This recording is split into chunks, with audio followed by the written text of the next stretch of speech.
एक लड़का होता है साहिल। एक दिन वह कॉलेज के लिए मोटरसाइकिल लेकर निकलता है कि रास्ते में उसका नजर एक लड़की पर पड़ता है। और लड़की कहीं और की नहीं बल्कि साहिल के घर से 1 किलोमीटर दूर ही उसकी घर थी। लेकिन साहिल को यह पता नहीं था कि वह खूबसूरत सी लड़की का घर मेरे ही घर के करीब है। जब साहिल उस लड़की की तरफ देखता है तो बस देखता ही रह जाता है। किसी तरह वह कॉलेज तो चला जाता है, लेकिन उस दिन उसका मन पढ़ने में बिल्कुल नहीं लगता है। कॉलेज में लंच होते ही साहिल चुपके से भागकर घर आ जाता है और उस खूबसूरत लड़की के बारे पता करने लगता है। पड़ोस का ही उसका एक दोस्त था मिराज। उनसे वह लड़की के बारे पता करता है। तब उसे पता चलता है कि वह लड़की उस बिजनेसमैन की लाडली बेटी सीमा है। धीरे धीरे साहिल सीमा का पीछा करने लगता है। 1 दिन गुजरा, 2 दिन गुजरा, ऐसा करते करते महीनों गुजर जाता है। अब सीमा को भी साहिल की मोहब्बत का पता चल चुका था। एक दिन साहिल का दोस्त मिराज साहिल से कहता है, देखो ऐसा है ना, कब तक सीमा की प्यार को यूं ही तुम सीने से सिमट कर लेकर चलोगे? उनके सामने तुम अपनी प्यार की इजहार कर ही दो, फिर देखो क्या होता है।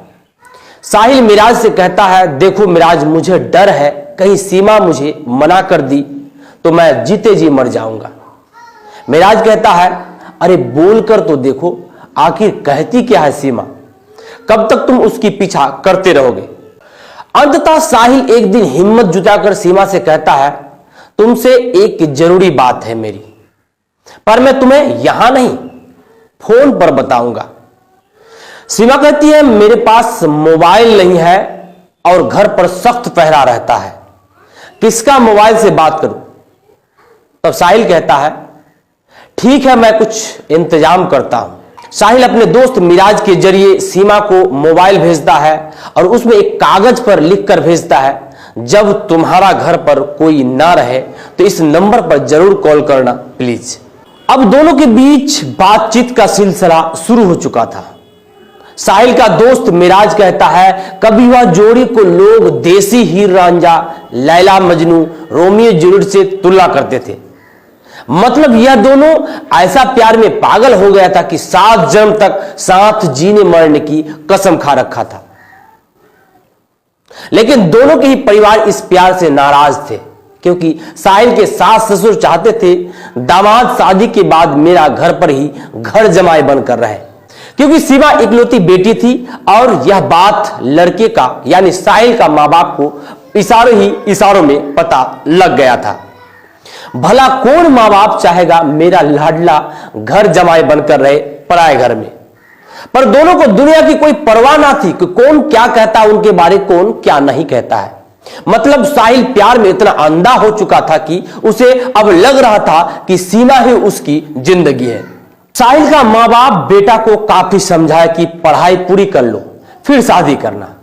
मां बाप लड़के को जो भी पढ़ने के एवज में पैसा भेजता था उसे वह बैंक बैलेंस करते थे और अपनी प्यार यानी सीमा के पीछे खर्च करते थे। एक दिन साहिल अपने मां बाप से झगड़ा कर हमेशा हमेशा के लिए अपने मां बाप को छोड़कर सीमा के साथ चला जाता है। लड़का मां बाप के अरमानों को रोनते हुए सीमा से शादी कर लेते हैं। सीमा को पाने के लिए साहिल सीमा के परिवार का हर शर्त मान लेता है। अब मोहब्बत के खातिर लड़का घर जमाई बनकर रहने लगता है। कुछ दिन बाद दोनों हनीमून के लिए शिमला चले जाते हैं। शादी के ठीक 8 माह बाद एक्सीडेंट का शिकार होता है साहिल और कमर से नीचे का हिस्सा साहिल का काम करना बंद कर देता है। अस्पताल में साहिल का इलाज लगभग 5 माह तक चलता है, लेकिन कमर से नीचे का हिस्सा धीरे धीरे और काम करना बंद कर देता है। इस दौरान सीमा साहिल के साथ ही रहता है तो साहिल को मां बाप का कोई ख्याल नहीं आता। अब साहिल बेड में ही पेशाब पैखाना करने लगता है। साहिल के पास जितना पॉकेट मनी था अब सारा खर्च हो चुका था। सीमा को अब लगने लगा था मेरा कोई साहिल अब काम का नहीं रहा, तो उसने धीरे धीरे दूसरे आशिक के साथ आंखें चार करने लगी। साहिल को अस्पताल में छोड़कर दिन भर दूसरे आशिक के साथ सीमा मोबाइल में व्यस्त रहने लगी। तो एक दिन साहिल सीमा को खूब डांट लगाती है और इसी दिन सीमा दूसरे आशिक संग साहिल को छोड़कर हमेशा हमेशा के लिए फिर भाग जाती है। 2 दिन तक बिस्तर में पड़ा साहिल के पास ना सीमा आती है और ना सास ससुर। तब साहिल को समझ आता है कि अब वह सीमा नहीं रही जिसकी मोहब्बत के खातिर उन्होंने मां बाप भाई बहन को हमेशा के लिए छोड़ आया था।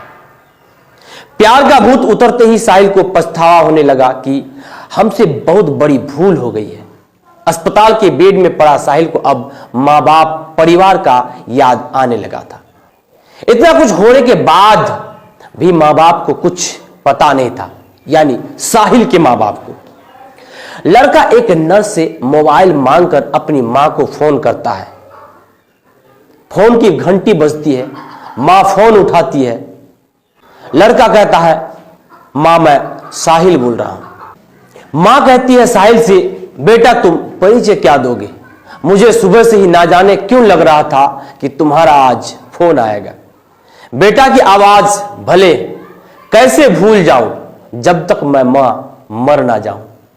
बेटा तुम ठीक तो हो ना जाने तुम्हारे लिए एक एक लम्हा कैसे तुम्हारा अब्बा और मैं गुजार रही हूं। साहिल मां को बताता है, मां मैं 5 माह से अस्पताल में हूं। मेरे पास आज वह भी नहीं रही जिसके खातिर मैं तुम्हें और भाई बहन को छोड़कर हमेशा हमेशा के लिए आ गया था। यह सुनते ही मां बेहोश हो जाती है। अचानक बेहोश होता देख पूरे परिवार मां के पास दौड़ आता है और उसे उठाने की कोशिश करता है। उधर मां कहकर मोबाइल से आवाज आता है। साहिल का बाप समझ जाता है कि बेटा से बात कर शायद ऐसा हुआ होगा, तो बेटा को डांट लगाता है और कहता है, और क्या चाहिए तुम्हें? तुमने तो सुख चैन तो छीन ही लिया, अब तुम अपनी मां को भी मारने के लिए फोन किए हो क्या? और सब बेटा और बहू मां की मुंह पर पानी मारता है। अचानक मां कह उठती है, जल्दी चलो अस्पताल, वहां मेरा जिगर का टुकड़ा साहिल 5 माह से पड़ा हुआ है, उसका एक्सीडेंट हो चुका है। बाप गुस्सा होकर कहता है, इसमें मेरा क्या? उसका अपना मां बाप यानी सास ससुर है ना, मैं जाकर क्या करूंगा? मां ने अपने पति को समझाया, बेटा अगर कुछ हो जाएगा तो मेरा ही जाएगा, उन लोगों का क्या? मां तो मां होती है। हाँ, बाप मां से ज्यादा कठोर होते हैं, लेकिन ऐसा तो नहीं कि अपने औलाद को मरते देखे। पूरे परिवार साहिल के पास गाड़ी पैसा लेकर पहुंच जाते हैं। वहां पहुंचकर यह सब घटना साहिल से सुनने के बाद मां फिर बेहोश होकर गिर पड़ती है, क्योंकि साहिल की मां को हार्ट की बीमारी थी। उस मां को यानी साहिल के मां को 3 दिन बाद होश आती है। 3 दिन बाद मां अपने बेटे को लेकर घर आते हैं। रात को साहिल अपनी मां को करीब बुलाते हैं और मां की पैर पकड़कर रोने लगता है। कहने लगा, इस दुनिया में मां बाप के सिवा सब पराया है, मुझे माफ कर दो मां। बेटा सुबह शाम पैखाना पेशाब करता, मां साफ करती। मां अपने हाथों से खाना खिलाती। साहिल को मां अपने हाथों से दुलारती। साहिल सीमा की याद में घुट घुट कर जी नहीं पाता है। कुछ दिन बाद साहिल मां की पैर पकड़कर और बाप से माफी मांगता है। फिर मां के आंचल में सर रखते ही वह हमेशा हमेशा के लिए इस दुनिया को छोड़कर चला जाता है। दोस्तों, घटा किसका हुआ? मां बाप का या सास ससुर का या सीमा की? यह कहानी हमारे समाज की इर्द गिर्द की है। इस कहानी को पेश करने का मतलब और मकसद यह है कि मोहब्बत में इतना भी पागल मत हो जाना कि फिर से कोई साहिल ना बन बैठे। कहानी अच्छी लगे तो दोस्तों तक शेयर जरूर करें, और हां, जहां तक हो इश्क से दूर रहे।